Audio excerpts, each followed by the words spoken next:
ہمارے ہاں جو خواجہ سرا موجود ہیں یا ہمارے پاس جو جیسے سگنل پہ کوئی کھڑے ہوتے ہیں یا بھیک مانگ رہے ہوتے ہیں یا اور اس طرح کا جو طبقہ ہے، 2009 کے اندر ایک سروے کیا گیا تھا کراچی اور لاہور میں کہ اس بات کو یقینی بنایا جائے، پتہ لگایا جائے کہ ہمارے ہاں جو خواجہ سرا گھوم رہے ہوتے ہیں ان میں حقیقی خواجہ سرا کتنے ہیں اور مرد کتنے ہیں، عورتیں کتنی ہیں۔ تو 400 لوگوں کا سروے کیا گیا، ان سے پوچھا گیا، ان کا انٹرویو لیا گیا، تو 400 میں سے 397 مرد تھے، 397 مرد تھے اور 3 ان میں اصل خنثی تھے جس کو ہم نے ابھی ڈسکس کیا ہے۔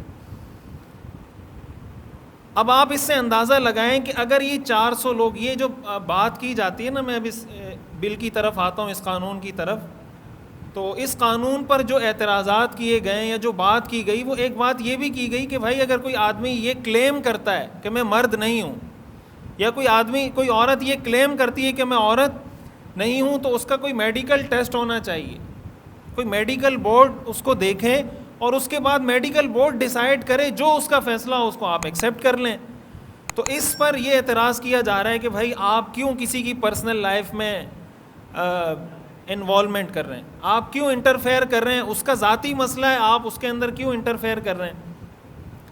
اب مثال کے طور پر کل اگر حکومت اعلان کرتی ہے کہ خنثی یا انٹر سیکس کمیونٹی کے لیے ہم نے 50 ویکنسیز حکومت اعلان کرتی ہے، تو اس میں آپ بتائیں کہ انٹر سیکس لوگوں کو کتنی جگہ ملے گی اور جو 2 نمبر لوگ ہیں ان کو کتنی جگہ ملے گی۔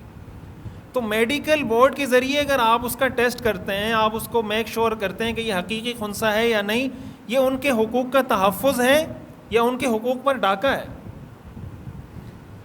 یہ تو میں نے آپ کے سامنے تفصیل عرض کی خنثی کی، جس کو انٹر سیکس کہا جاتا ہے انگریزی میں۔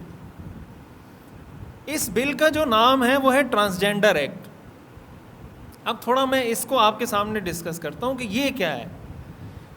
ٹرانسجینڈر ایکٹ پر جب بات ہوتی ہے نا، بعض اوقات تو لوگوں کا یہ تصور بنتا ہے یا لوگوں کے خیال میں، ذہن میں یہ بات آتی ہے کہ شاید یہ سارے لوگ جو اس بل کے خلاف ہیں یہ خنثی کے حقوق کے خلاف ہیں، خواجہ سراؤں کے حقوق کے خلاف ہیں، یہ چاہتے ہیں ان کو کوئی حق نہ ملے۔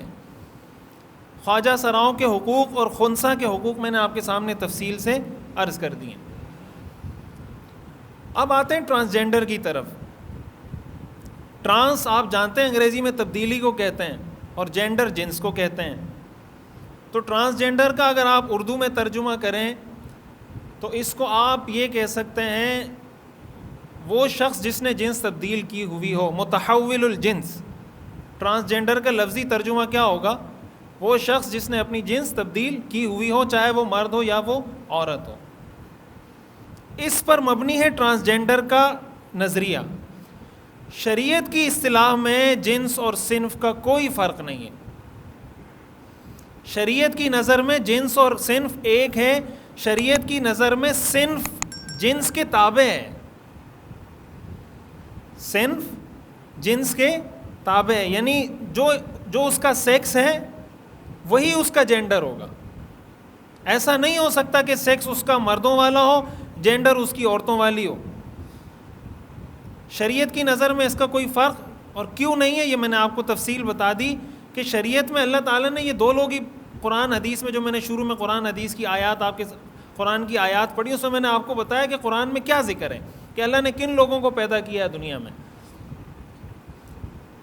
اب انہوں نے جنس اور صنف کو الگ کیا۔ جب سوال کی، اچھا دوسری بات اس میں یہ سمجھنے کی ہے کہ انہوں نے کہا کہ جنس کا تعلق بائیولوجی کے ساتھ ہے، اس کی فزیکل شناخت کے ساتھ ہے، جسمانی شناخت کے ساتھ ہے، اور صنف کا تعلق سوشیالوجی کے ساتھ ہے، اس کی معاشرتی رویوں کے ساتھ، اس سے معاشرے کی توقعات، اس کے احساسات، اس سے تعلق ہے۔ صنف کا تعلق بائیولوجی سے نہیں ہے۔ تیسری بات جو اس کا آپ سمجھیں کہ بنیاد ہے، پہلی بات کیا ہے کہ جنس اور صنف الگ ہے۔ دوسری بات کہ جنس کا تعلق بائیولوجی کے ساتھ ہے اور صنف کا تعلق سوشیالوجی کے ساتھ ہے۔ تیسری بات انہوں نے یہ کی کہ کسی یہ جنس اور صنف اختیار کرنا یہ انسان کا پرسنل معاملہ ہے، معاشرے کو اس میں کسی قسم کی مداخلت کا کوئی حق نہیں ہے. یعنی کوئی آدمی کہتا ہے کہ میری جنس یہ ہے اور میری صنف یہ ہے تو آپ کو تسلیم کرنا پڑے گا. کوئی عورت کہتی ہے میری جنس عورتوں والی ہے، میری صنف مردوں والی ہے، آپ کو تسلیم کرنا پڑے گا.